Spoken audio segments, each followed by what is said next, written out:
Hi everyone, it's John from What Up. So, this is the first of a few videos I'm going to release this weekend, and I did promise you the first one will be about Wheel of Time Wednesday. So here we go. Now, earlier this week, Amazon Prime gave us an early Christmas present in the form of 4 major characters cast. And notice the Christmas shirt? That's why I'm wearing the Christmas shirt. I consider this a big Christmas gift from Amazon. Thank you very much, Amazon. Thank you very much, Rafe. This is awesome. So, these characters were cast, and I, for one, couldn't be happier. And I'm going to let you know why. Honestly, why am I so happy about this? Well, Thom is one of my top 3 characters in the books. I really enjoy the character. I really love him. I know a lot of people like him, but he may not be their favorite character. But he's one of my favorites. I really do enjoy the character, and I'm super glad he was cast. Now, why am I glad he was cast? Is it because he's my favorite character? Is it because he's so awesome? No. I'm glad he's cast so I can finally stop hearing about Mr. Sam Elliott. Now, you look at Sam Elliott, and yes, I get it. He looks a lot like how most of us would probably imagine Thom would look. Headcanon, he nails it. As an actor, I don't think he could play Thom. Not well, anyway. I've seen Mr. Elliott in a ton of different things. He has a lot of experience, a lot of different roles. I don't think he could play a Gleeman very well. That's my opinion, and I am really happy that he wasn't cast as Thom and that we got someone else instead. And I'm also really happy that I can finally stop hearing about this. It'll stop showing up on my Facebook feed. It'll stop showing up on Reddit. I say that now. It won't. People will still talk about it. Of course they will. But I, for one, am probably in the minority that are pretty happy that he was not cast. So before we start the video, I do want to let you guys know that there will be some slight spoilers in this video. I'm not going to go into anything that's going to ruin plot or storylines for the first 2 books. But I will talk about the characters a bit, give an overview of the characters, where they're at in the books, and what I think and we should expect. And in doing so, you're probably going to learn some things about these 4 characters that you wouldn't if you didn't read the books. But I mean, truthfully, you're not going to learn too much that's going to spoil the books for you. So very, very slight spoilers. If you want to read the books clean, then, or watch the show clean for that matter, you probably haven't clicked on this video, and you're probably not really interested in this stuff anyway. So with that out of the way, let's dive right into our first casting. All right, on to our first casting. Our first casting is Alexander William. If I butcher the names, I do apologize. My command of the English language is tenuous at best. So I do apologize in advance. I'm going to do it a lot this video. And who was he cast as? Well, he was cast as Thom. I had speculated a few days ago that he was cast as Jared Breyer in a video I'd put out, and oh boy, was I ever wrong. I didn't imagine in a million years they would cast this gentleman as Thom. Not at all. So on the bright side, I was not the only YouTuber that thought he was cast as Jared Breyer. nae'blis, another Wheel of Time YouTuber, thought the same thing. So at least we were wrong together, I guess. So Alexander he is from Denmark, and he's been acting since 1996. He's been in a whole bunch of things. But the most notable thing that most people probably will recognize him from is Tomb Raider in 2018. He's a great actor. I've watched a lot of the things he's been in recently just to kind of refresh myself, and he has a lot of experience to draw on. So he's playing Thom Merrilin. Who is Thom? Thom is a Gleeman, and a Gleeman is like a traveling performer who goes to different inns, and they juggle, and they play the harp and the flute, and they do tumbling, and they tell stories, things of that nature. They wear a cloak that's covered in hundreds of patches, and that's kind of their signature of their trade. So how does he fit into the story? Well, we first see Thom in chapter 4 of The Eye of the World, and he is in Emond's Field, and he meets the boys and the other main characters of the story, and eventually he decides that he's going to leave with them when Moraine, the Aes Sedai, sorry, again, pronunciations are not my forte, decides to take them from the village. And at that point in the story, you don't know a lot about his backstory. You don't know a lot about his reasons why he's helping the boys, but he just goes with them. And he does factor in majorly to the story all the way throughout and up to and including A Memory of Light. He is a big deal for these books. So I am really happy that they did cast this character now, and we get to see who he is. Now, let's take a look at looks. Now, does Alexander look how we think Thom should look? Well, in the books, Thom is described as tall, with stooped shoulders, a craggy, aged face, snowy white hair, and snowy white long mustaches. Um, so, does he look like that? Well, he's got the tall part down. He's 6 foot tall. He doesn't have snowy white hair or mustaches, but that's easily fixed by hair and makeup. That's not something that I'm really concerned about at all. And stoop shoulders, well, he can slouch a bit while he's doing it. My main thing though is with him is he's very physical. So he is in good shape. He is very physical, so he can play an older man, especially with a little bit of makeup. That is very spry, which Thom is in the books. So he has that going for him. Now, my question that I had about this was, would he be a good gleeman? Can he sing? Can he tell stories? Can he juggle? Can he play the harp? Can he play the flute? These are all things that Thom does in the books. Now, an actor will usually learn some of these skills, but they'll have body doubles to do some of them, or maybe they'll just use creative trickery to make it feel like he's doing these things. However, Rafe did tweet about him when he did post the castings on Twitter. Now, this is what he said. He said, "Ye of little faith, sometimes it takes a minute to find someone who's absolutely perfect to play a character as important as Thom. I was actually in an old inn with him this afternoon to witness a Gleeman performance, and let me tell you, he is something special." That gives me a lot of hope. So if he is actually doing the performances and Rafe is impressed, then I'm impressed. Rafe's a big fan of the books, and I have a lot of faith that he's going to do well for the adaptation. And if he's super impressed with him, then he's got to be good. So there is that. All right, on to our next casting call. So we have Alvaro Morte. Now, again, if I said the name wrong, I do apologize. Who was he cast as? Well, he was cast as Logain the False Dragon. Now, who is Mr. Morte? Mr. Morte is a Spanish actor who's been acting since 2002, predominantly in Spanish film and TV.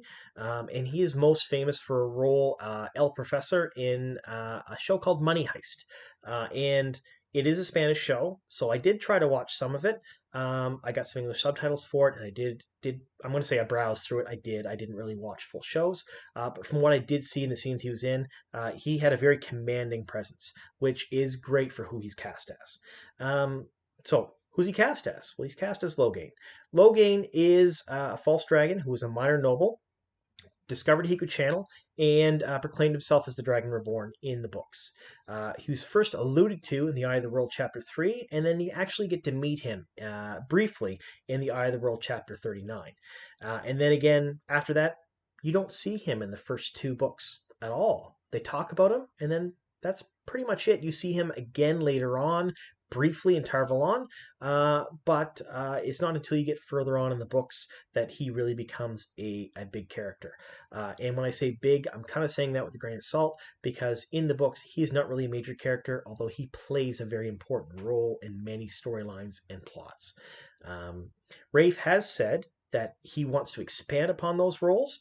He wants to have an expanded role for Logain in the series, which kind of makes sense because it's a great way to explain channeling. It's a great way to explain what the dragon is, a great way to explain a bunch of different things by using someone who maybe has a little bit of commanding presence as an already established general slash channeler slash whatever.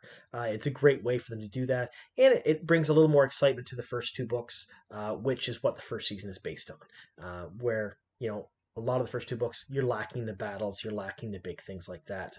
There's some, but there's not really a whole lot. This would add some more to that. Now, let's look at looks. Now, in the books, Logain isn't really described in great detail. He's just tall, handsome, dark complected, dark hair. That's broad shoulders. I think is the only other thing that really is said about him. This actor has all of that in spades. So does he fit the description? 100%. He sure does. But what I'm most interested in is his commanding presence. He really does have that in the things I've seen him in that I've perused anyway. He seems to be able to really command the screen, which is something that Logain the False Dragon is said to do even when he's completely beaten down in the books. He's always has a very commanding presence. So, do I think this is a big win for Amazon Prime and Wheel of Time? 100%. Especially since this gentleman has a huge social media following of over 1 million people on Instagram. I think it'll bring a lot of people, especially from non-English speaking countries, to the show. Now, what did Rafe have to say about him? Well, Rafe did tweet about each of these castings, and what did he say about Mr. Morte? He said, I'm in love with Alvaro Morte. I cried real human tears in my office when I watched the performance of his first scene. He's going to break you. So, apparently he's a really good actor, too. So, again, Rafe is impressed with him, and I can't see Rafe saying anything bad about any of these people at all. He did assist in the casting process. It is his show. He's the showrunner. So, he's going to say great things, of course. But it gives me real good hope, especially with all the other good things we said about Mr. Morte, that he'll do well as the role of Logain. So let's go on to our next casting. Our next casting, and this is going to be a tough one for me to say, and I'm going to actually have to read it as I go. Hamid Animasham. And I won't say that again, and I am so sorry that I said the name wrong. I am sure I did. He was cast as Loial, the ogre. So what has this actor done? So he has not really been in a whole lot of anything that people are going to recognize. He's mainly a theater actor. He's received a number of accolades and awards for that. So he's a very good actor. He's been acting since 2011. And the thing that we're most notably going to see him in is Black Mirror. So he had a small role in Black Mirror, and that's pretty much where most people will probably recognize him from. Now, I did watch the episode he was in. You don't really get a whole lot of feeling about his acting ability or what he can do or how he would fit in as Loial in the books. But he does have one thing going for him. He's a big man. He's 6'3". He's very broad, so he would very easily be able to play a 10-foot ogre if they put him on stilts with some prosthetics and stuff. So before we get into that, who is Loial in the books? Well, Loial is an ogre, and you first meet him in Camelin in chapter, I believe, 38 of The Eye of the World. No, sorry, 36. So it's a couple chapters before you meet Logain in the inn that Rand and Matt are staying in. And he, at that point, joins the party, and he is pretty much, again, another main character throughout the rest of the book series, right up to and including A Memory of Light. Pretty important in a lot of plot lines, a lot of stories. He factors into a lot of Perrin's storyline, a little bit of Rand's, and to a lesser extent, Matt's. So, he is an ogre. An ogre is a 10-foot tall humanoid being who they have a number of abilities that humans don't have. They can sing to trees and turn trees into things that they want. Like they can sing to a tree and turn it into a bowl or a staff or something of that nature without harming the tree itself, without killing it. They can sing to strengthen crops and other things like that. And they're very peaceful. They're very deliberate. Think the Ents in Lord of the Rings. They don't make any hasty decisions. They call that putting a long handle on their axe. And they live in places called steading. And in steading you cannot channel, and they are tied to them. They have to stay there. So that's what ogre are, and that's who Loial is. Let's take a look at looks. Like I said before, this gentleman he's a very big man. He's 6'3". He's very broad-shouldered. He's pretty beefy. It would not be a stretch to put him on some stilts and play a 10-foot ogre. However, you can't really go by looks of this at all because he's going to have so many prosthetics on. Ogre are described as having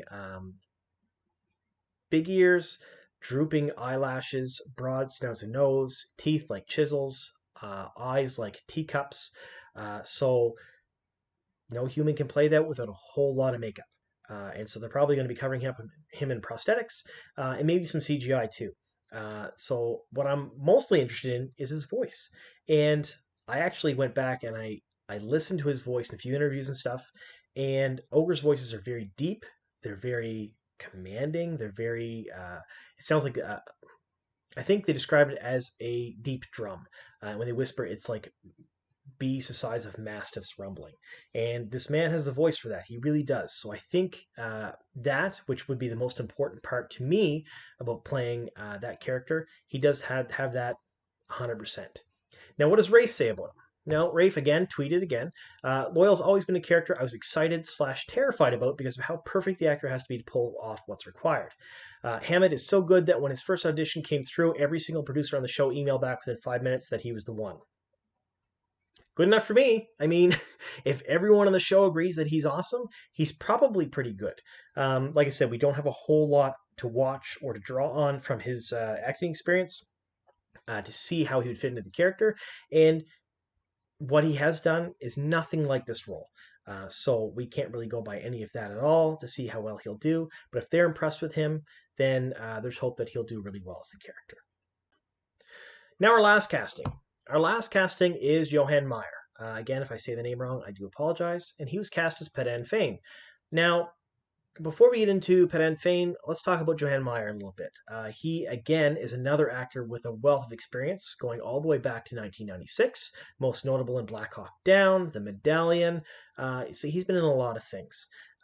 We did first notice him at the table read with Rosamund Pike and the other cast, so we knew he had a speaking role, and there was a lot of speculation on who he could be, but I don't think anyone really guessed Padan Fain at the time, although as time went on and people speculated some more, it did seem to come up quite a bit that he could play this character.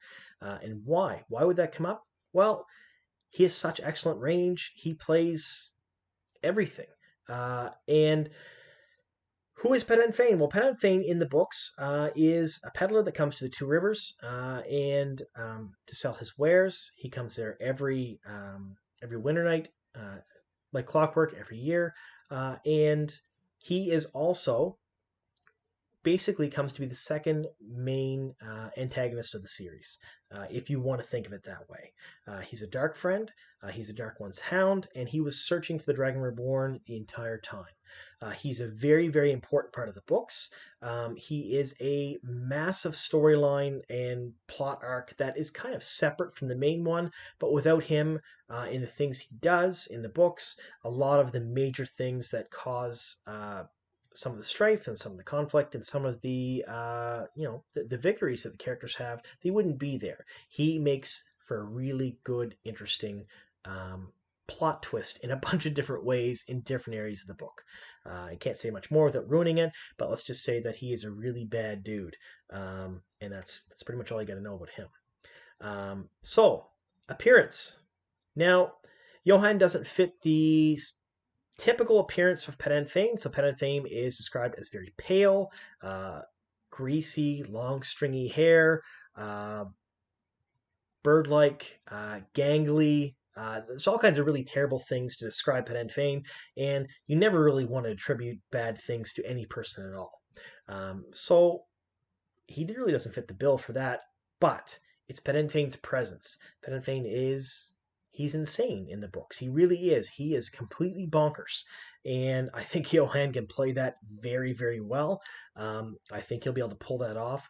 So if he doesn't meet your traditional headcanon of what you think would be in the role, that's okay. Not everybody has to look exactly like the characters look on the sleeves of the books or how you thought they would look, as long as they do a real good job playing the character. And I really think that they probably couldn't have picked a better person to play Padan Fain than Johann Meyer. Like, I mean, he's fantastic as far as I'm concerned with all of that. In addition to all of that, you have what Rafe said. Rafe said Johann, he was actually the very first shot of the show, riding his cart into the Two Rivers. And the way he stepped off that cart and took on the town will make you smile and shiver simultaneously in the way only Padan Fain can.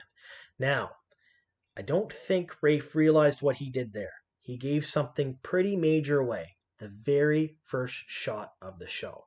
Now, does that mean that's what we're going to see in the opening shot when we see it on the screen? No, it's the first shot that they took.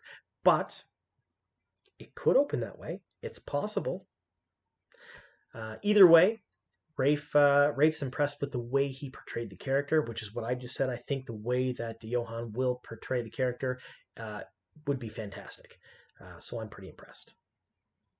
All right, so that is our Wheel of Time Wednesday casting video. I hope you all enjoyed it. It's a little bit longer than the other videos I've done. I didn't want to cut it up though. I wanted to keep it as one video. But before I do go, I do want to say I want to thank you all for watching the videos and subscribing to the channel. If you do like the videos, give them a like. And if you haven't subscribed yet and you are watching my videos and you do enjoy them, please subscribe. I usually put out 2 to 3 videos a week. This weekend I'm try to put out 3. And one of the videos actually is there's a poll on Twitter right now what my third video of the weekend should be. And I think I'll do that periodically if it turns out to be something that you guys want. Is I'll give you guys a few choices and you can pick one. And one of the videos I'll do every week is based on your choices. So my Twitter handle is down in the description box. So if you want to follow me on Twitter and maybe vote in the polls or just let me know what you think. So let me know what you think of this video in the comments down below. And if you have anything else you'd like to say, put that down there too. I do read all of the comments. I may not have the time to comment on all of the back, but at least I do read them. Don't worry, it's not falling on deaf ears. So again, I want to thank you all for watching and subscribing to the channel, and here's to many more.